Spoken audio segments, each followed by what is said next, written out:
అయినటువంటి ఆయన ఎవరు ఏమని కసిరెడ్డి రాజిరెడ్డి ఆ రాజిరెడ్డి గారు అందరూ కూడా ఒక అపార్ట్మెంట్ లో కూర్చొని అపార్ట్మెంట్ నిండా డబ్బులు ఉండటం, పేరెడ్డి భాస్కర్ రెడ్డి గారికి చెందినటువంటి ఫార్ట్యూనర్ లో డబ్బులు వెళ్ళటం, ఇవన్నీ చూసుకుంటే ఆ బస్సు అనేది ఆ నేల మాలికలు అనేవి నిజమే అనుకుంటారు కదా సార్ జనం.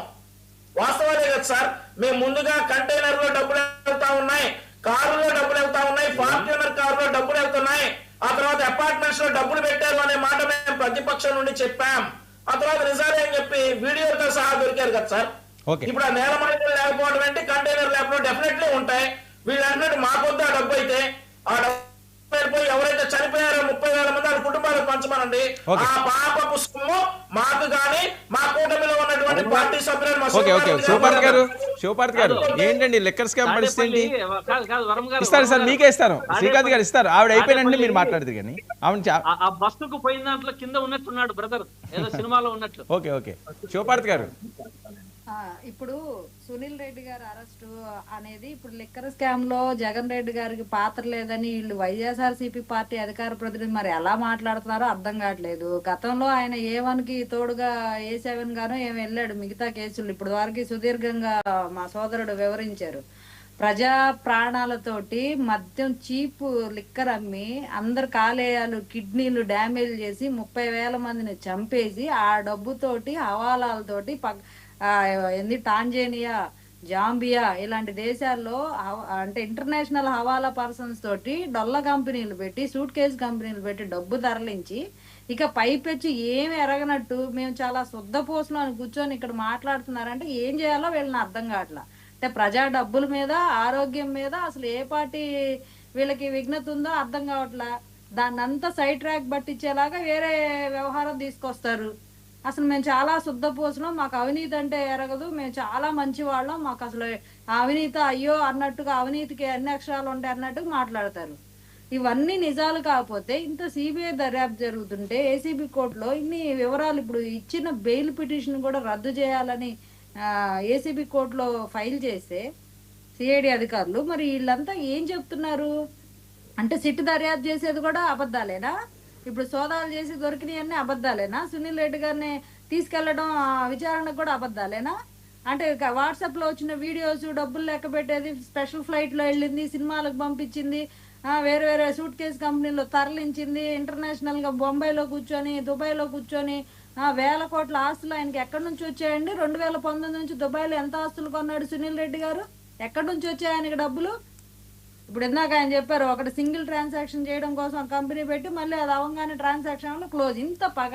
ఇంత ఓపెన్ గా అవినీతి చేస్తున్నా కూడా మరి చట్టాలు వీళ్ళని అంటే అందుకనే జగన్మోహన్ రెడ్డి గారికి ప్రత్యేక రాజ్యాంగం ఉందని అందుకే మా అధ్యక్షులు వారు అంటే ఇంత ఓపెన్ గా ఎన్ని ఆధారాలు కోర్టులో వెసులుబాట్లు తీసుకొని ఎలా తప్పించుకుంటున్నారంటే చూడాలి. శివపార్వతి గారు చాలా అమాయకురాలు ఉన్నట్టున్నారు.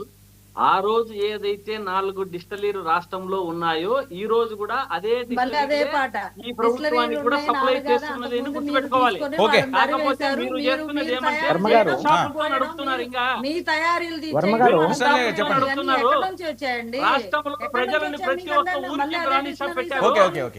చూద్దాం శ్రీకాంత్ గారు ఆరోపణలు చేసినంత మాత్రాన కాదండి, ఆరోపణలు చేసినంత మాత్రాన ఏం కాదు కదా. చూద్దాం ఫోన్ సీజ్ చేసేమంటున్నారు. వర్మ గారు చెప్పండి. ఇక్కడ ఇందాక శ్రీకాంత్ గారు వ్యంగ్యంగా మాట్లాడినా మీ కంటైనర్ లో డబ్బులు మీ అందరికి ఇస్తాం అని చెప్పినా మీరు ఒక అంశాన్ని గమనించండి. గత 5 ఏళ్లలో మద్యము, ఇసుక, మైన్స్ ఈ విధమైనటువంటి సెంట్రలైజ్డ్ కరప్షన్ ద్వారాగా సంపాదించినటువంటి డబ్బులే మొన్న 157 నుంచి 175కి రావడానికి మాకు ఈ డబ్బులు ఉన్నాయి, ఇక ఇబ్బంది లేదని జగన్మోహన్ రెడ్డి ఫీల్ అయ్యాడు. అందుకనే మీరు గమనించండి 2019లో డబ్బులు ఖర్చు చేసిన దానికన్నా కూడా వైఎస్ఆర్ కాంగ్రెస్ పార్టీ తరపున అభ్యర్థులతో సంబంధం లేకుండా ఒక్కొక్క అభ్యర్థికి 30 కోట్ల రూపాయలు ఇచ్చారు వీళ్ళు. పార్టీ తరపున ఇచ్చినటువంటి చరిత్రలో ఇప్పటి వరకు అన్ని డబ్బులు పార్టీ తరపున ఇచ్చినటువంటి చరిత్ర లేదు. అయినా జనం ఎలా తిరిపిచ్చేశారు. ఏమంటే 30 కోట్లు కాదు, మీరు ఒక్కొక్క అభ్యర్థి 50 కోట్ల పైన పంచారు. ప్రతి నియోజకవర్గంలో ప్రతి అభ్యర్థికి జనానికి ఇచ్చినటువంటి డబ్బులు అందరం చూసాం. అవేమి రాజ్యమైనటువంటి విషయాలు కాదు. ఇక్కడ మీరు ఒక అంశాన్ని గమనించండి. జనం ఒకటే నిర్ణయించుకున్నారు, మీరు ఎన్ని కోట్లు పెట్టినా సరే ముఖ్యమంత్రిగా కూడా పనికిరాడు, ప్రతిపక్ష నాయకుడిగా పనికిరాడని ప్రజలు తేల్చేసినటువంటి అంశం. సార్, కృష్ణ మీరు గారు డబ్బులు మీకు అక్రమంగా సంపాదించినటువంటి తెలిసి- దానికి ఈ రోజున నాకు తెలిసి- ఖచ్చితంగా కాదు, ఈ కేసులో కృష్ణ గారు మీరు ఫేస్ చేయాల్సిందే. ఓకే. ఖచ్చితంగా ఫేస్ చేయాలి. ఇంకొకటి వర్మ గారు ఇందాక శ్రీకాంత్ గారు చెప్తున్నారు కదా, ఏసీ ప్రభుత్వం కుంభకోణాలు చేస్తుంది, ఈ తెలుగుదేశం జనసేన బీజేపీ కూటమి ఈ విధమైన మధ్య కుంభకోణాలు చేస్తుంది, మీరు వచ్చి విచారించండి. తప్పేలేదు. ఖచ్చితంగా తప్పులు జరిగితే తప్పులు చేస్తే ఎవరైనా సరే కేసులు ఎదుర్కోవాల్సిందే. వైఎస్ఆర్ కాంగ్రెస్ పార్టీ మద్యం కుంభకోణం చేసి ఇసుకకు సంబంధించినటువంటి కేసులు పెట్టాలి, మైన్స్ కు సంబంధించినటువంటి కేసులు వెలికి తీయాల్సినటువంటి అవసరం అయితే ఉంది వర్మ గారు. మీకు చెప్పినా సరే మీరు చెప్పేదాని విషయంలో కూర్చుంటే శ్రీకాంత్ గారు అభిప్రాయం. మీకు ఆల్రెడీ ప్రజలు ఒక ముద్ర వేశారు.